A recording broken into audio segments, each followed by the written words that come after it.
In this special video, I will show you 8 types of people we should not help. You'll be surprised by the last one. But before we start, I want you to pay close attention to this story, as it will be very important for you to understand the great lesson of this video. Once upon a time, there was a farmer named Pedro who lived in a small village. Pedro was known for his kindness and was always willing to help others. One day, he found a snake trapped in a trap in his field. Although it was dangerous, Pedro felt compassion for the snake and decided to free it. Pedro took care of the snake, providing it with food and a safe place to recover.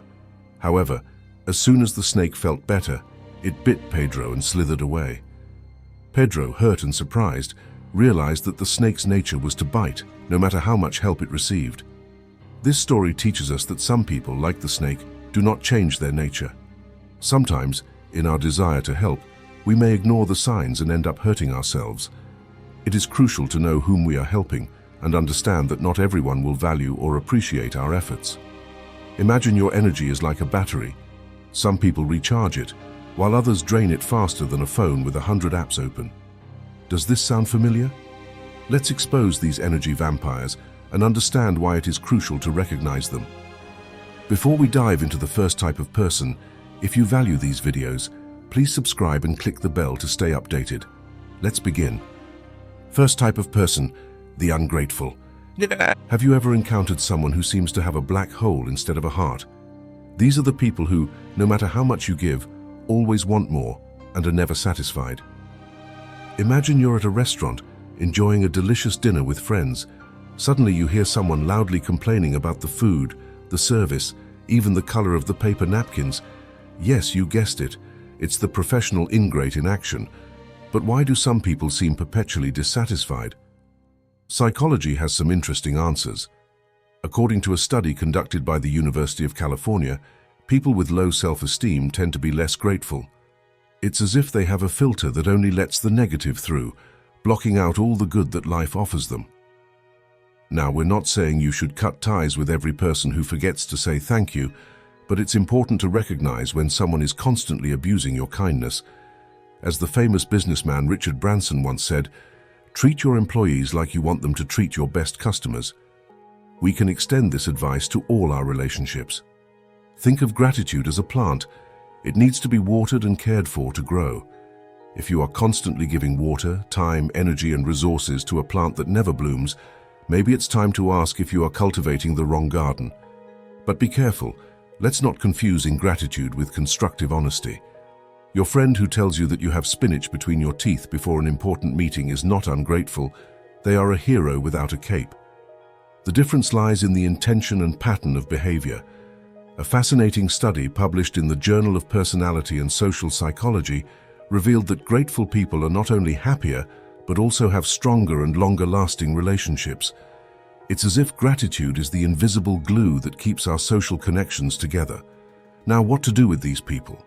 The answer is not simple, but we can take some lessons from positive psychology. Martin Seligman, considered the father of this area of psychology, suggests that cultivating gratitude benefits not only the receiver, but also the practitioner. So instead of getting frustrated with the ungrateful, we can see them as an opportunity to strengthen our own ability to appreciate the good in life. It's like going to the gym, but for our gratitude muscle. However, let's not confuse being grateful with being a bottomless pit. Setting healthy boundaries is just as important as being generous. As the writer Brené Brown once said, generosity isn't infinite and isn't true generosity if it comes from resentment. Remember, their lack of gratitude says more about them than about you. As the psychologist Carl Rogers said, the curious paradox is that when I accept myself just as I am, then I can change. So, next time you encounter an ingrate, take a deep breath, remember your own value and ask yourself, does this person deserve my energy? If the answer is no, it's okay to take a step back. You're not being selfish, you're practicing self-care. And if you decide to continue helping, do it because you genuinely want to, not because you expect recognition. As the philosopher Immanuel Kant said, act in such a way that you treat humanity, both in your own person and in the person of any other, always at the same time as an end, never merely as a means. Second type of person we should not help, the lazy. Have you ever met someone who seems to be allergic to effort? These are the people who always have an excuse not to do anything, as if the couch is their natural habitat and the remote control is an extension of their hand. Welcome to the fascinating world of the lazy, masters of the art of doing nothing, who teach us valuable lessons about productivity, or the lack thereof. Imagine you're in a work meeting and you hear someone say, "I couldn't finish the report because my cat ate my motivation." Yes, you guessed it. It's the professional lazy person in action. But why do some people seem to have a PhD in procrastination? Science has some interesting answers. According to a study conducted by the University of Calgary, laziness can actually be an evolutionary strategy to conserve energy. It's as if our caveman ancestors bequeathed us the gene for battery-saving mode.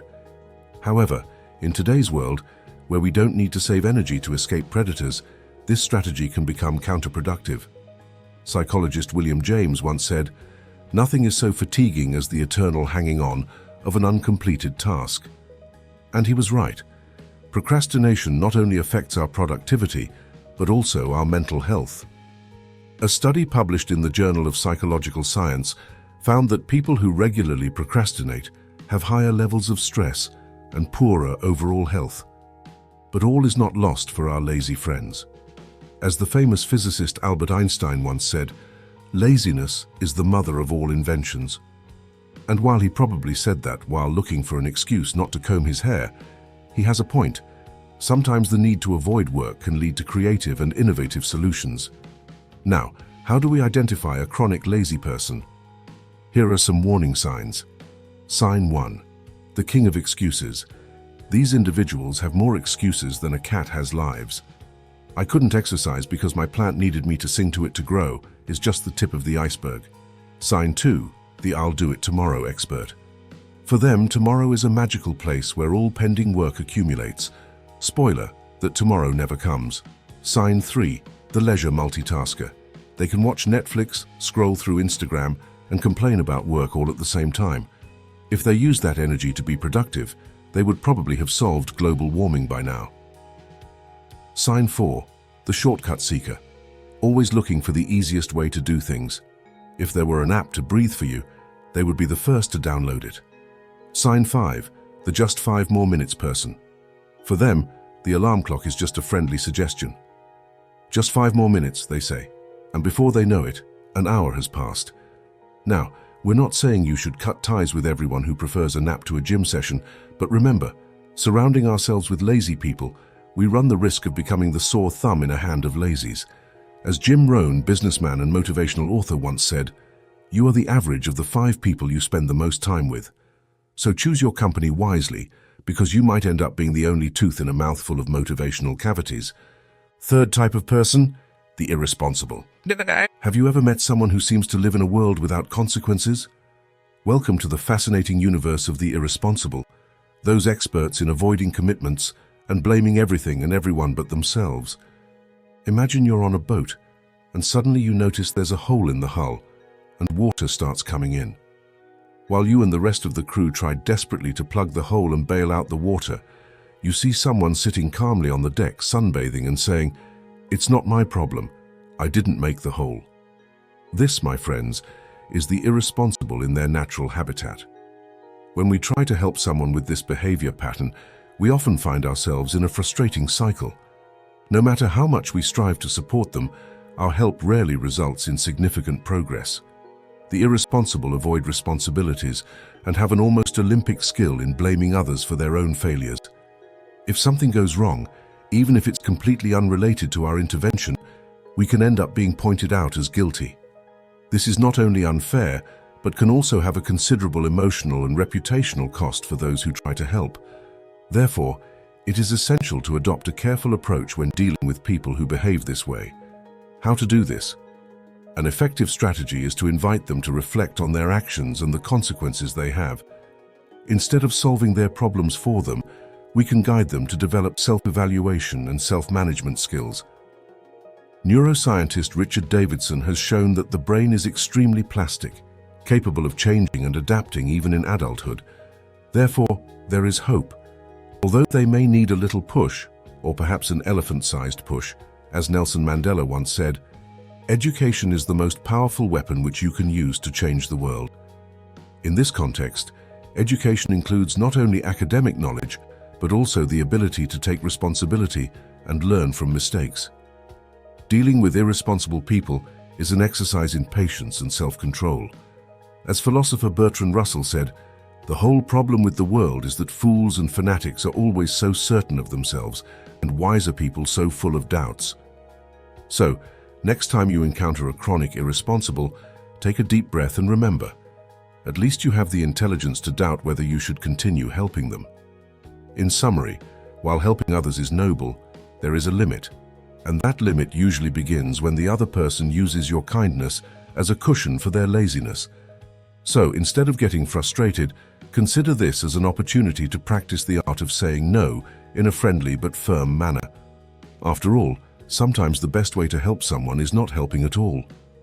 Before moving on to the fourth type of person, if you are enjoying the video, don't forget to click like and subscribe to the channel, activating the bell to not miss future videos. And if you like this type of content as much as I do, comment, "I love wisdom." Let's continue learning together and improving our lives. Fourth type of person, the manipulators. This group presents a unique challenge, as they are true artists in the art of manipulating others' goodwill. They take advantage of sincere efforts to help to satisfy their own interests, without any intention of reciprocity or genuine desire to improve. Imagine you're in a chess game, but your opponent has the mysterious ability to move your pieces without you noticing. That's what it feels like to fall into the clutches of an experienced manipulator. But don't worry, today we'll learn to recognize their tricks and defend ourselves from their schemes. But why do some people seem to have a PhD in manipulation? Psychology has some interesting answers. According to a study conducted by Stanford University, people with narcissistic and Machiavellian traits are more likely to manipulate others. It's as if they have an internal GPS programmed to find the shortest path to their own interests, without caring who they step on in the process. Now, we're not saying you should wear a tinfoil hat and distrust everyone, but it's important to develop a radar to detect these emotional pirates. As the famous psychologist Robert Cialdini once said, "The best defense against manipulation is knowledge. Think of your emotional well-being as a fortress. Manipulators are like invaders trying to infiltrate your defenses. If you don't have a good security system before you know it, they'll be sitting in your living room eating your nachos and controlling the remote control of your life." So, how do we identify a professional manipulator? Here are some warning signs. Sign 1. The emotional chameleon. They change their personality faster than a teenager changes moods, adapting to what they believe the other person wants to see. Sign 2. The gaslighting expert. They make you doubt your own perception of reality. Are you sure it happened that way? I think your memory is playing tricks on you. Sign 3. The low self-esteem shooter. They launch seemingly harmless comments that undermine your confidence. "Oh, you're going to wear that? Well, if you feel comfortable." Remember, while helping others is noble, we must recognize when our kindness is being exploited. Fifth type of person, the chronic critics.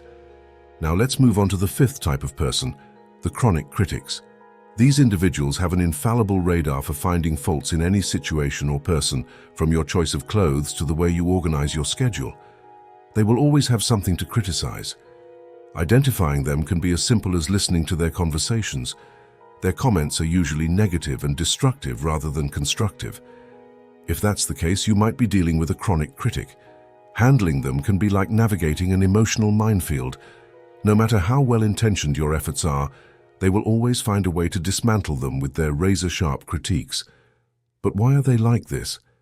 Studies suggest that chronic critics often use criticism as a way to establish power or control over others, or even as a means to project their own insecurities. It's as if they wear special glasses that only allow them to see flaws in everything. To counterbalance their negative impact, it's essential to maintain a balanced perspective. Don't take their criticism personally. Often it says more about them than about you. Try to redirect the conversation to positive aspects or constructive solutions. Sometimes, a simple change of subject can be the best defense against their cutting remarks. Remember that constructive criticism can be helpful for personal growth, but chronic criticism only erodes self-esteem and undermines confidence. By setting clear boundaries and maintaining a positive attitude, you can protect yourself from their negative influence while fostering a more constructive environment around you. Sixth type of person, the narcissists. Have you ever encountered someone who seems to have a mirror instead of a soul? Welcome to the fascinating world of narcissists, those individuals who have elevated self-love to an Olympic level. Imagine trying to fill the Grand Canyon with a cup of water. That's how futile it can be to try to satisfy a narcissist's ego. But don't worry, you are not alone on this journey. According to a study from Indiana University, approximately 6% of the population has significant narcissistic traits. This means you probably know one or two in your daily life. But how do you identify these self-admirers? First, if you've ever met someone who believes the sun rises just to illuminate their face, you're probably dealing with a narcissist. These individuals have an impressive ability to turn any conversation into a monologue about their achievements, no matter how insignificant. Dealing with a narcissist can be more exhausting than trying to teach a cat to bark, but don't lose hope. There are strategies you can employ. Dr. Craig Malkin, author of Reinventing Narcissism, suggests setting clear boundaries. It's not about changing the narcissist, says Malkin, but about changing the way you interact with them. An effective tactic is what psychologists call selective validation. It's basically like training a dog. You reinforce positive behavior and ignore the negative. When the narcissist shows a glimpse of empathy, yes, it sometimes happens, acknowledge it. But when they start their usual self-promotion session, don't engage. Remember, you're not obliged to be the captive audience of their solo show. As actress Bette Midler said, the ego is a voracious octopus that feeds on your life. Don't let the narcissist in your life be that octopus. But beware, don't confuse healthy self-confidence with narcissism. The difference lies in the capacity for empathy and the constant need for admiration. While a confident person can genuinely rejoice in others' successes, a narcissist will see those successes as a threat to their own greatness. In the end, dealing with a narcissist can be a challenge, but also an opportunity to strengthen your patience and compassion. And who knows, you might even learn something. After all, as Oscar Wilde said, to know oneself is to observe the conduct of others. Seventh type of person, the opportunist. Imagine encountering someone who always seems to be lurking, seeking any opportunity to gain something at others' expense without caring about the consequences. This is the opportunist, an individual who masters the art of taking advantage of others' generosity or resources without offering anything in return except their presence. They may seem charming and friendly, but behind this facade lies an opportunistic attitude that can erode trust in any relationship. However, let's not confuse an opportunist with someone who genuinely needs help. The difference lies in the pattern of behavior and reciprocity. As psychologist Harriet Breker said, opportunists are experts at making you feel guilty when you don't meet their expectations. Detecting an opportunist can be tricky, as they often hide their true intentions behind a collaborative appearance. A clear sign is the lack of reciprocity. They always receive help, but rarely return favors or collaborate equitably. They use subtle manipulations such as compliments or vague promises to get what they want without really committing to contribute. They are always present when there are benefits, but disappear when effort or sacrifice is required on their part. Dealing with an opportunist involves setting clear boundaries and being aware of your own resources and personal limits. It's crucial to set clear expectations from the start about what you are willing to offer and what you expect in return. Fostering reciprocity is also essential. Encourage the opportunist to contribute equitably in relationships, whether by sharing responsibilities or defining roles and expectations transparently. From a psychological perspective, opportunists reflect a combination of low empathy and high opportunism. Studies on human behavior indicate that certain personalities are more prone to adopting manipulative behaviors to satisfy their own interests without considering the impact on others. By understanding how to identify and deal with opportunists, you can protect your emotional integrity and maintain healthier and more balanced relationships. It's true that giving and receiving is fundamental in any healthy relationship, but when you realize that you are constantly giving and receiving nothing in return, it's time to reconsider the situation. Investing energy and effort in people who neither value nor appreciate your contribution can be emotionally draining. Sometimes, it's better to channel that energy into more balanced and rewarding relationships where your actions are mutually recognized and valued. Eighth and last type of people to avoid helping, the envious. Now let's move on to our eighth and final type of people to avoid helping, the envious. Imagine you just won the lottery. Who would you tell first? Before you start making a mental list, let me share an interesting fact. According to a study from Harvard University, 70% of lottery winners experience a deterioration in their personal relationships after winning. The main reason? Envy. However, you don't need to win millions to experience the corrosive effects of envy. From a promotion at work to a new relationship that has you on cloud nine, the envious are lurking, ready to launch their venomous darts of disapproval and resentment. But what makes some people more prone to envy? Psychologist Sarah Protasi, in her book, The Philosophy of Envy, suggests that envy arises when we perceive a gap between what we have and what we believe we deserve. It's as if we have an internal justice meter that goes haywire when someone else gets something we think should be ours. But here's the interesting part. Envy is not necessarily bad. In fact, it can be a powerful motivator. As the famous inventor Thomas Edison said, "To invent, you need a good imagination and a pile of junk." Replace junk with envy, and you have a recipe for success or disaster, depending on how you manage it. The key is how we respond to envy, both our own and that of others. And here's one of the most counterintuitive yet effective pieces of advice. Keep your successes and plans secret. Yes, you heard right. In an age where it seems like if we don't share on social media, it didn't happen, I'm suggesting the opposite. Why? Well, let me share a secret with intentional irony. When you share your plans prematurely, your brain releases dopamine, the same chemical released when you achieve the actual goal. This can lead to a false sense of accomplishment, reducing your motivation to follow through. And it's not just me saying this, it's science. A study published in the journal Psychological Science found that people who kept their goals secret were 70% more likely to achieve them than those who shared them widely. It's as if the universe has a twisted sense of humor. The more you talk about your dreams, the less likely they are to become reality. But there's more. When you share your plans, you're dealing not only with your own psychology, but also with that of others. And this is where our envious friends come into play. As writer Gore Vidal said, "Every time a friend succeeds, I die a little." Now multiply this by every person you tell your plans to, and you get an idea of the amount of negative energy you might be attracting without realizing it. So what to do? Should we become hermits and keep all our successes to ourselves? Not exactly. The key is to be selective. As entrepreneur Richard Branson said, "Trust your instincts. Be selective with whom you share your dreams." Think of your dreams and plans as a secret recipe. You wouldn't give it to just anyone, right? Only to those you fully trust, those you know will not only keep it secret, but also help improve it. And here's the trick. When you finally decide to share your plans or achievements, do so in a way that inspires rather than provokes envy. Instead of saying, "I just got an amazing promotion," try something like, "I'm excited about this new challenge at work." The difference may seem subtle, but the impact on how others perceive your news can be significant. Now let's go back for a moment to our envious friends.